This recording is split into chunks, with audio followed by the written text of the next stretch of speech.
জাতীয় ভোক্তা অধিকার সংরক্ষণ অধিদপ্তর থেকে আসছে। আচ্ছা, আপনাদের সেবার মূল্য তালিকাটা আছে তো? কোথায় আছে? আচ্ছা, এটা তো একটু টাঙায় রাখলে ভালো হয় না?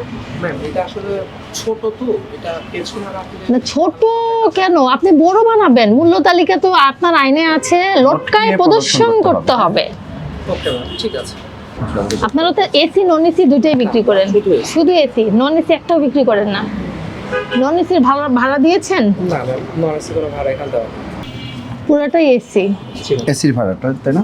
ঢাকা টু সিলেট লিখেছেন, এটা কত লিখেছেন? 1500। জি।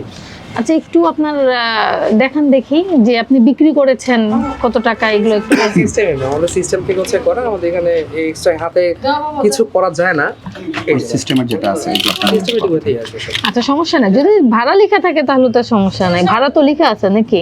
জি। 1500 সময় দেওয়া আছে ম্যাম। আচ্ছা, এটা কি বিক্রি হয়ে গেছে? জি, আজকে সকালে বিক্রি হয়েছে। আচ্ছা, ঢাকা টু চট্টগ্রাম দেওয়া আছে হচ্ছে 1600। হ্যাঁ 1600। ঢাকা থেকে রংপুর? না, ওটা রংপুর। হ্যাঁ, রংপুর। এটা কোথায় একটু দেখাবেন? 2400 একটু দেখান তো, ওটা তো 3000টা দেখেন তো, একটু দেখান তো। একটু এখানে কোথায় লেখা রংপুরটা আছে? অ্যাড হয়নি, রংপুরটা হচ্ছে আমাদের তাহলে কিভাবে হবে? সার্ভিস। না, এটা তো হলো আপনার মূল্য তালিকা তো হালনাগাদ। প্রথমত হচ্ছে আইনেই বলা আছে আপনাকে লটকায় প্রদর্শন করতে হবে, সেজন্য আমি খুঁজে বেড়াচ্ছি। আচ্ছা, নাই। ঠিক আছে, আপনি, দ্বিতীয়ত হচ্ছে আপনি যে রংপুরটা নাই এবং 2400 নিলেন, কিভাবে বুঝবো যে আপনার মূল্য তালিকাতে নাই, আপনি নিয়ে নিয়েছেন? এটা কিভাবে হবে সম্ভব? আমি সত্যি দুঃখিত ম্যাম। আপনি যখন মানে আপনার এখানে এন্ট্রি হওয়ার আগেও এন্ট্রি হবে হচ্ছে আপনার মূল্য তালিকায়, সেবার মূল্য তালিকায়, ঠিক আছে? অবশ্যই।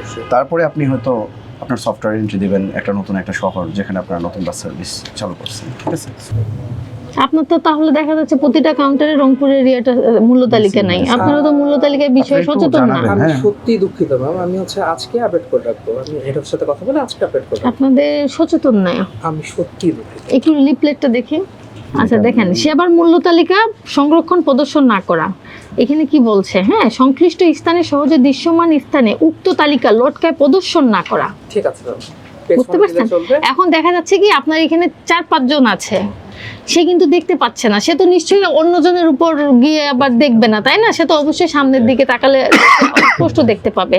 সেজন্যই বলা হয়েছে যে আপনাকে সহজে দৃশ্যমান স্থানে লটকায় প্রদর্শন করতে হবে, নাহলে 1 বছর কারাদণ্ড 50,000 টাকা জরিমানার বিধান আছে। আচ্ছা, উনি এক্স্যাক্টলি বলতে পারবেন না, মানে আমার মূলত ঠিক মনে নেই, কিন্তু শুনেন, আমি বলি, একজন ভোক্তা যদি অভিযোগ করে বসে যে উনাদের ওইখানে রংপুরের মূল্য তালিকা নাই, আমার কাছে বেশি নিয়েছে, কারণ এখন ভোক্তা কিন্তু খুবই সচেতন। আপনারা নিজেও জানেন, ভোক্তা অধিদপ্তরে আপনাদেরকে শুনানির জন্য বহুবার যেতে হয়। জি, যাই হোক, আপনি হচ্ছে মূল্য তালিকাটা প্রদর্শন করবেন, ঠিক আছে। লটকে প্রদর্শন আমি করবেন।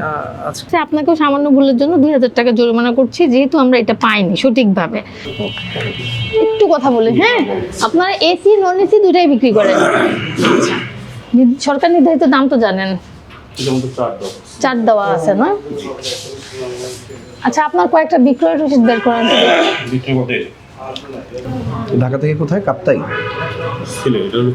আর আরেকটা কাপ্তাই এখানে আছে এটা। হ্যাঁ, ঢাকা থেকে কত করে নিচ্ছেন এখানে? 790 কিনা? 790। ঢাকা থেকে সিলেটটা দেখেন ঢাকা থেকে কাপ্তাই কত? 790। হ্যাঁ, ঠিকই আছে। ঠিক আছে। আর সিলেট দেখেন তো, 1 টাকাও বেশি নেওয়া যাবে না, ঠিক আছে? হ্যাঁ, অ্যাডভান্স টিকিট বিক্রি করেন না? একই ভাড়া স্বাভাবিক। ঢাকা চিটাগাং কক্সবাজার এরকম রেগুলার আগের মতো না। আপনারটা সঠিক পাইলাম, কিন্তু আবারও বলছি, নির্ধারিত দামের থেকে বেশি বিক্রি করবেন না, অবশ্যই বড় ঠিক আছে? হ্যাঁ, আর মূল্য তালিকা আছে যেহেতু, ঠিক আছে।